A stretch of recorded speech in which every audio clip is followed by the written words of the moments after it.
I'll admit I came into this episode wondering how the finale was going to get even close to what the Season 1 finale did. Based on how the second season had been going, I just didn't see anything nearly as big as He Who Remains happening. Boy, was I wrong. This could easily be the best episode of MCU television so far, based on what it did for the characters and larger MCU story. It wasn't action-heavy. In fact, it didn't feel like there was much action at all this season, but I appreciated the way it really spent the time to focus on these characters and give them the screen time and development they deserved. Only way to wrap my head around all of this is to start at the beginning. The recap does a really good job of showing just how far Loki has come as a character, and it adds even more meaning to what we see him go through in this episode. The Marvel intro in reverse was neat, and I loved the different synth music to start off the episode. Everything visually and musically was perfect the entire episode. I can't think of one mistake or critique for any of it. We pick up where the last episode left off, with Loki time-slipping back to before the loom breaks down, and I was curious about how this all works. Is he able to time-slip into himself? Is that contradicting what we've seen earlier in the season, or is it just whatever happens, happens? The first scene is just a loop of Loki trying to fix the past, every time trying to run the process faster and faster. It felt a little drawn out, and I didn't love it, but I liked how it didn't take itself too seriously, and the scenes were good for some comedic effect at the expense of the characters, especially Timely, who continues to die over and over again. As Loki goes through this point in time more and more, he amasses the knowledge and skills of everybody present, mainly Timely, Obi, and Casey, so he's able to run through the explanation rapidly, confusing everybody else in the process. There wasn't anything laugh-out-loud funny to me, but it had a lighthearted feel to it at times, despite Loki and the characters rushing over and over again in these dire circumstances to save the timelines. It gets to the point where Loki, even after going further back in time, still cannot get it to work. Eventually he takes the time to learn everything Obi knows so that he can run through everything by himself and not have to explain it. My guess is he must have gone through this exact moment thousands of times, and while I'm of course glad we didn't have to watch all of that, I feel like that would be a nice story to hear someday, although I'm not sure where it would fit in. Eventually they were able to get Timely out to the machine and fix the loom, and showing us all of these failures did a good job of creating suspense as the scene kept going on and on. This may have just been me, but I was waiting for something to go wrong, and for them to have to start all over again or find a different way, which they sort of do in the end. The loom is still unable to withstand the pressure, as it has to keep up with an infinitely growing multiverse. It's an unsolvable problem. It all stems from Sylvie's one action to kill He Who Remains, so that's where Loki goes next. We get to see Loki plead to her again to not kill him, and I was really hoping we'd get to see this more developed Loki appeal to Sylvie's character, rather than her actions. All he really does is try to stop her from killing him by telling her about what he's seen. But with us seeing Loki progress more as a character this season, and somewhat get to know Sylvie better, I was hoping that would be his argument instead. We see another loop play out with the two of them fighting each other, and I could have definitely seen all of this resulting in Sylvie dead. I definitely didn't want it to happen, as I've come to really like the character and the role she could play down the line, but I wouldn't have been surprised if it happened. I feel like many of the decisions Loki was faced with in this episode were fairly predictable, before they were revealed blatantly to him and subsequently the audience. But because of how many options he had, how many paths he could have chosen, I don't think it ever bothered me. Like whether or not all of this was actually written by He Who Remains, or if it comes after him, and then 5 minutes later we learn that he's fully aware of what is happening with Loki right now. His time-slipping and everything. He freezes Sylvie and the two of them have a little chat.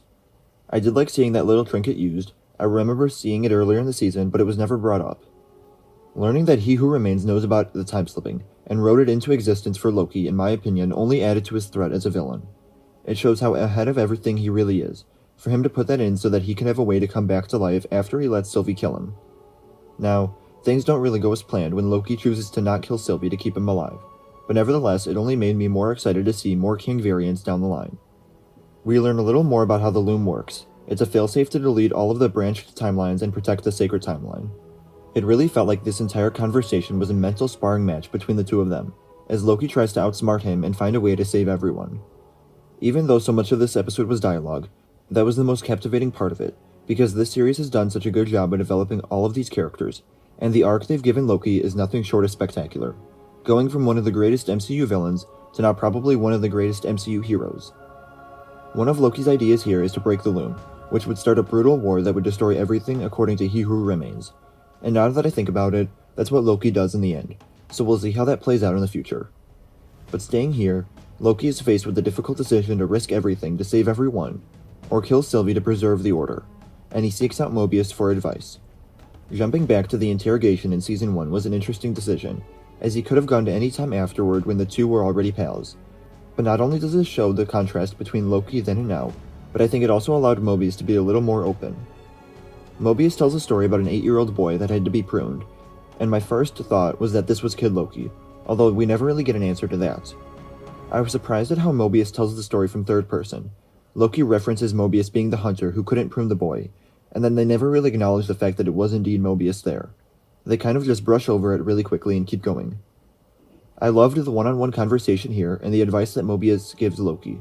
Choose your burden. No matter what decision he makes, there are going to be consequences, whether it be living with himself after killing Sylvie, or starting an all-out war, or whatever. And it's one of those things that can very easily relate to real life. Some burdens are easier to carry, but there are always going to be consequences of what we choose, and that's what we have to live with. The timeline dies around Loki, and then we get another one-on-one conversation between him and Sylvie, and this was where it really started to feel like she could be done for. Although some of the side characters didn't get all that much to do or grow, I appreciated how the finale took the time to touch on all of the major characters that we care about. Loki, obviously, He Who Remains got a moment, Sylvie, Mobius. It didn't feel like anyone got left out. Loki makes up his mind on what he's going to do as he slips back to right before the loom collapses, and this was where it really picked up. I don't know if anyone was prepared for what they were about to watch at this point. He walks out to the loom by himself, and the time radiation strips away his TVA suit as we get a full superhero transition into a new costume and helmet, while also slightly aging him in the process. I'll admit that I was concerned at first that this was going to leave him as an old man who couldn't do anything. He rips apart the loom, truly showing the extent of his godly powers, which in the end saves the TVA and his friends from the blast that would have happened anyways. And then we see him open a rift in time, go to the end of time with all of the dying timelines, and take over the throne of He Who Remains. I don't know if there are any words that can express what I was feeling when this entire sequence unfolded. The music, the visuals, everything here somehow beat out the Season 1 finale for me, and I came in thinking that that was impossible. The series has done so much for the character of Loki, making him probably one of my top MCU characters thus far. And I've seen some people worried that this ending could be a goodbye to the character, but I took it as the complete opposite. Yeah, he may be at the end of time, but with what we've seen him do as the god of stories now, I think this makes Loki one of the most important characters of the MCU going forward as we lead up to King Dynasty. Him also making the new timelines look like the Tree of Life is such a good touch too. The season ends with a jump to the TVA at some point in the future, and with the way this ending seemed to wrap up so many of the character stories, at least for the time being, I don't feel like a third season of Loki is coming anytime soon. Season 1 ended on a cliffhanger, which got us a second season fairly quickly, but this took the time to visit all of our characters and see what they're going to be up to. Obi has reprogrammed his minutes to hopefully be better, and then he wrote a second version of the TVA handbook, also ensuring that a young Victor Timely doesn't get his hands on one of them. The TVA is actively searching for a variant of Kang throughout the timelines, and we get a mention of a little mishap on a 616 adjacent realm, referring to the events we saw play out in Ant-Man Quantumania. It was nice to finally get a mention of that somewhere. Mobius gets his variants file, and we don't ever really learn what's in it, but I don't think that's something we needed. His story this season ends with him leaving the TVA to go see what life is like on the timeline, and his and Sylvie's stories are both left open-ended. I thought at first that Mobius would go back to being a single dad, but neither one of them have a path in front of them. B-15 takes over as a leadership figure of the TVA, which he kind of already was, and then we meet up with Renslayer at the end of time but after she was pruned. At first it seemed like her story may not have been over, but then Alioth comes and that may have just been a way to wrap up her story. We'll have to find out if we ever get a third season. What did you think of this Loki finale? Let me know in the comments below. Remember to like the video, and subscribe for more Marvel videos in the future, and remember to follow me on Instagram, Twitter, and TikTok. Thank you all for watching, and remember, the Force will be with you, always.